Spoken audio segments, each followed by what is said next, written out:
Let's say you recently bought a diamond ring online. The price was fair, the seller reviews were great, and it even shipped right away. But the only problem is it didn't come with a GIA certificate, so you're not sure about the quality of the diamond or if it's even real. Whether you choose to get your diamonds professionally verified or not is most likely going to come down to the market value of the item and how long you plan on keeping it. In my case, I picked up this Breitling Crosswind along with a custom-made 1.5 carat natural diamond bezel from 2 different eBay sellers. If you don't care for the background story, feel free to skip ahead to the start of the tutorial.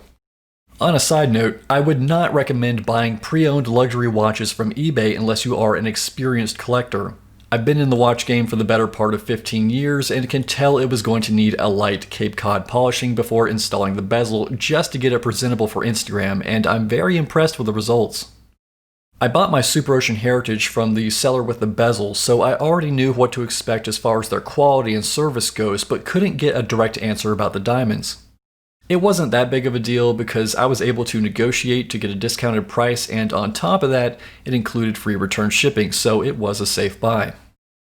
I'll be testing both of the diamond bezels for authenticity from 2 of my vintage watches. I would have done this using one of my diamond rings, but they both recently sold.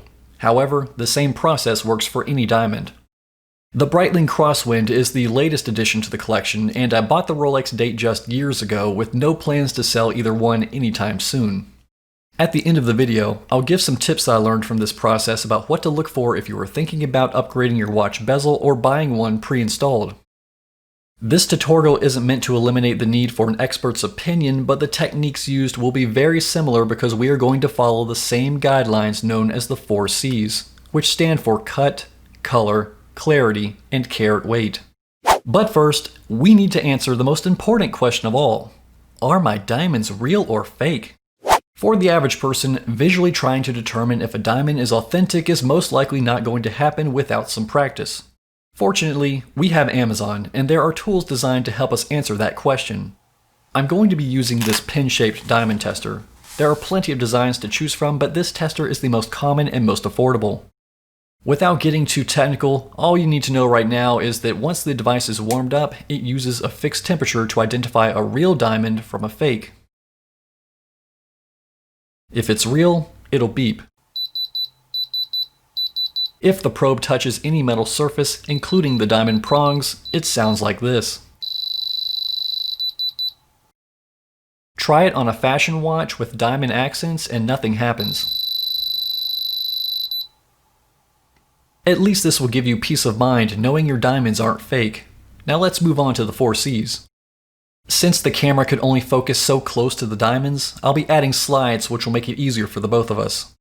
If the diamonds have already been set, it's going to be harder to grade them face up than face down, but it'll be accurate enough for a quick home inspection. I'm also going to use a 40 times magnification jeweler's loupe to inspect the bezels. I have used the traditional eye loupes before, but prefer to do this by hand instead. Let's start with color. Most diamonds will have a touch of yellow or brown hues, and you might think that it downgrades the quality of the diamond, but it actually defines the rarity. The less color a diamond has, the less common it will be. The clarity of the diamond is graded on how well light passes through the stone without interferences from inclusions, cloudiness, streaks, or other obvious defects, all of which can affect the overall sparkle. The clarity scale is rated from flawless to included. Inclusions are all those specks and lines that are found on the inside. Ideally, you shouldn't be able to see much of any imperfections with the naked eye, but if you're shopping on a budget, a few imperfections could be beneficial. The cut isn't just the shape of the diamond, but it will also affect the amount of sparkle from the stone based on several factors. Again, once the stone has been set, it might not be possible to see all around it.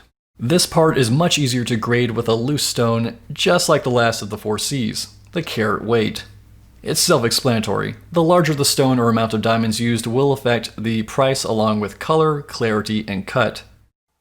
Since no 2 diamonds are exactly alike, you should test and visually inspect each stone using the 4C method before deciding to keep, return, or sell your jewelry if you're not going to get a professional inspection.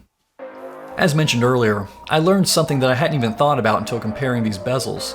The diamonds are basically the same size, similar in color and clarity, but if I'm being honest, based on what we learned today, the Rolex clearly has the better quality diamonds and stands out more than the Breitling.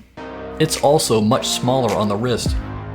Not only are there brighter color pops from the Rolex, but you'll notice that the diamonds are placed at a 45-degree angle in a gold bezel, which is going to catch more light than diamonds flat in a silver bezel.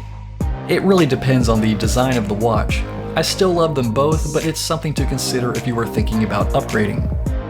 I hope you found this helpful, and before you buy your next watch, be sure to check out the link to my eBay store, Instagram, or tutorials playlist in the description for more videos like this. Thanks for watching, and I'll see you in the next one.